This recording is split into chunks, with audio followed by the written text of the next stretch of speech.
आज हरियाणावर म्हशी खरेदी करत असताना हरियाणाची जी दूध काढायची पद्धत आहे ती असं मुठीने काढलं जातं. जे हरियाणामध्ये दूध काढते ते आपण असं मुठीने दूध दावलं जातं आणि आपल्या इथली जी पद्धत आहे ती अंगठ्यानं दूध काढते. तर शेतकरी लोकांनी अशी पद्धत शिकायला पाहिजे दूध काढण्यासाठी. एखादी तुम्ही किती लाखाची म्हस घेता ह्याच्यापेक्षा तुम्ही दूध किती चांगल्या पद्धतीने काढताय त्याच्यावर दूध निघत असते म्हशीचं. तर आम्ही स्वतः दूध काढून प्रत्येक शेतकऱ्याने असं दाखवत असतोय आणि हीच पद्धत शेतकरी लोकांनी शिकायला पाहिजे.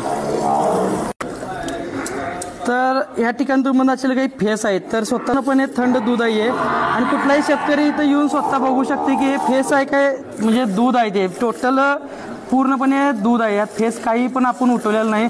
जे फेस काढण्याची पद्धत वेगळी आहे आणि आपण स्वतः काढतोय ते दूध वेगळं आहे. तुम्ही येऊन स्वतः इथं बघू शकता. कुठलाही शेतकरी येऊन काढून बघू शकताय आणि आज बघू शकता एवढी गर्दीत एकही म्हस आता हलणार नाही.